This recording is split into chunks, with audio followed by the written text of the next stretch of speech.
Assalamualaikum warahmatullahi wabarakatuh. Alhamdulillah wassalatu wassalamu ala rasulillah.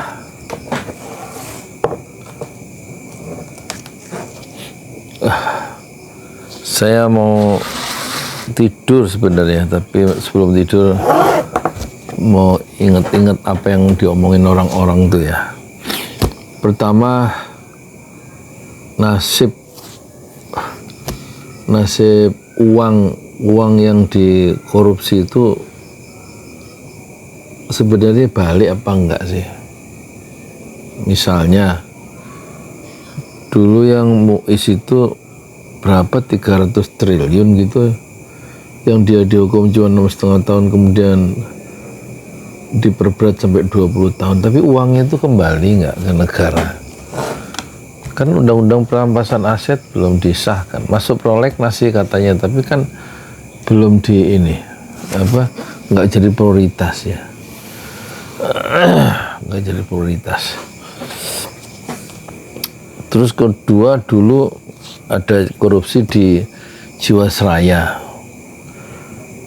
ada korupsi di Asabri, itu uang tentara disikat juga.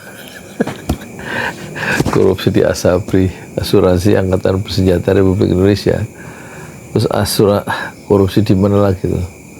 Terus yang zamannya di pajak itu dulu, zaman yang rame Mahfud sama Menteri Keuangan tuh nggak jelas uang tuh pada kemana, gitu. Terus bansos, kata Luhut, bansos itu 500 triliun katanya. Bukan miliar ya, triliun ya. Yang 250 triliun itu disalurkan, tapi yang 250 katanya nggak jelas. Maksudnya nggak jelas tuh, maksudnya masuk ke kantong orang-orang itu atau gimana tuh? Bansos, pertanggungjawabannya itu loh nggak jelas. Jadi uang itu dihambur-hamburin gitu ya. Terus yang terakhir apa lagi? Pokoknya orang-orang pajak itu juga gitu. Terus menteri-menteri dulu ada kasus BTS itu ya, 10 triliun apa.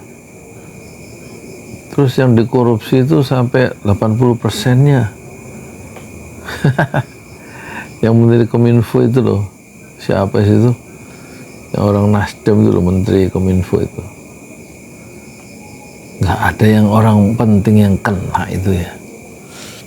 Jadi rupanya memang udah di setting, pokoknya yang dikorbankan itu yang di bawah ya. Terus yang terakhir itu, oh ya, korupsi zaman Jokowi itu naik 3 kali lipat, uangnya pada kemana tuh? Kata Indonesia Corruption Watch itu kan, ini kata orang-orang pinter ya, ada 271 kasus korupsi saat Jokowi jadi presiden tahun 2019, tapi 4 tahun kemudian data yang dikeluarkan oleh ICW, Indonesia Corruption Watch itu, bulan Desember tahun 2023 itu dari naik 3 kali lipat, dari 271 menjadi 791 kasus. Pertanyaannya, uangnya itu kembali nggak sih? Karena nggak ada undang-undang perampasan aset. Katanya koruptor-koruptor tuh nggak takut kan sama Tuhan. Takutnya kalau uangnya hilang. Takutnya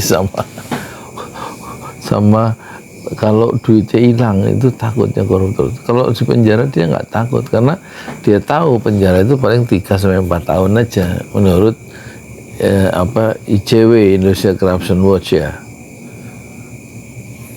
Rata-rata koruptor itu di zamannya Jokowi, menurut hitungan ICW itu, satu NGO, satu lembaga non-profit, non-pemerintah yang bertugas mengawasi dinamika dan gerak-gerak korupsi di Indonesia, itu orang yang korupsi itu paling cuma 3-4 tahun ya dihukumnya.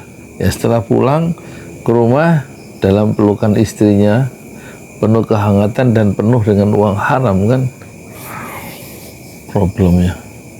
Dalam pelukan kehangatan istrinya sambil memeluk uang haram, itu gimana itu? Pasti dia nggak akan cerah. Nah, makanya undang-undang perampasan aset itu sengaja nggak di zaman Jokowi nggak sempat dibahas, sengaja ditunda-tunda karena bisa menghantam orang-orang DPR sendiri yang melakukan korupsi atau orang politik lah, teman-temannya itu. Nah, terus sekarang korupsi yang terakhir adalah di Pertamina, tata kelola minyak mentah gitu. Pertamina 5 tahun 2018 2019 sampai 2023 3 tahun kerugian negara kata kejaksaan itu ada sampai 1 tahun ya, itu 193,7 triliun. 5 tahun itu berarti hampir 1.000 triliun itu, ya kan? Dibagi 9 orang yang korupsi yang ditangkap, berarti 1 orang itu mengkorupsi secara rata-rata dihitung sama Ray Rangkuti, itu saya baca di mana itu, bukan baca, lihat videonya, itu 1 orang korupsi 10 triliun. Kekayaan Prabowo aja cuma 3 triliun, mungkin kekayaan Erick Thohir itu bisa 5 triliun atau 10 triliun ya, tapi ini korupsinya 110 triliun. 1 orang, bukan orang politik, orang profesional. Ya tentu dia harus nyetor ke orang politik yang membackup dia, yang memproteksi dia kan, sehingga dia itu secara 5 tahun aman ya, menjadi apa, orang yang ambil uang rakyat itu ya lewat keahlian dia sebagai sarjana kan. Jadi ini negeri para koruptor ya sebenarnya ya. Memang Indonesia itu sudah dikenal dari dulu negeri yang sangat subur ya, sangat membahagiakan para pedagang gitu, dan juga sangat membahagiakan para koruptor. Jadi kalau gitu, apakah Prabowo bisa memberantas korupsi? Pengamat mengatakan tidak mungkin dia berani. Karena menurut Abdullah Hehamahua, Prabowo punya 2 kasus di KPK. 1 kasus pembelian pesawat bekas yang nggak jadi tapi fee-nya sudah masuk, yang di Eropa itu. Dan kedua kasus tentang food estate ya. Itu yang pertama. Yang kedua, apakah berani Prabowo itu dengan tegas memberantas korupsi? Bagaimana dengan kawan-kawannya? Bagaimana perasaan kawan-kawannya? Bagaimana teman-teman seperjuangannya kalau dia betul-betul tegas terhadap korupsi? Tampaknya tegasnya Prabowo itu pada level retorika ya, kata para pengamat, ini bukan kata saya. Saya kan hanya membahasakan sendiri dengan kata-kata saya supaya ini saya ngantuknya hilang itu, mengaktifkan sel-sel otak saya itu. Masih bisa nangkep nggak sebenarnya dengan umur yang 64 ini. Jadi nggak penting untuk di video ini nggak terlalu penting untuk dilihat banyak orang, tapi lebih penting untuk mendokumentasikan pikiran-pikiran sendiri dulu sejak remaja, sejak umur 17 sampai sebelum saya menemukan YouTube itu saya nulis buku harian tiap hari pakai pulpena sejak umur 17. Jadi buku-buku harian saya berjilid-jilid. Nah, setelah ketemu YouTube, saya menulis buku harian bukan dengan pena, tapi saya menulis buku harian dengan kamera. Ya, jadi kembali ke asal tadi soal korupsi, tampaknya Prabowo nggak bisa memberantas korupsi ya. Dia akan kejar koruptor itu sampai benua ke Antartika, tapi akhirnya dia di Mesir dibilang koruptor akan dimaafkan. Nggak seperti semula. Nah, problemnya kata Adi Masardi, Prabowo itu problemnya adalah kan dia bicara tentang kesatuan, pentingnya persatuan bangsa, untuk memajukan itu kita harus bersatu dan lain-lain. Problem Prabowo adalah bagaimana menyatukan ucapan dan perbuatannya, itu problem Prabowo. Jadi kalau memang kepemimpinannya itu masih pandang bulu, masih melihat teman dan lain-lain, kayaknya Indonesia itu bukan gelap ya, Tapi di zaman kepemimpinan Prabowo, Indonesia itu makin gelap ya.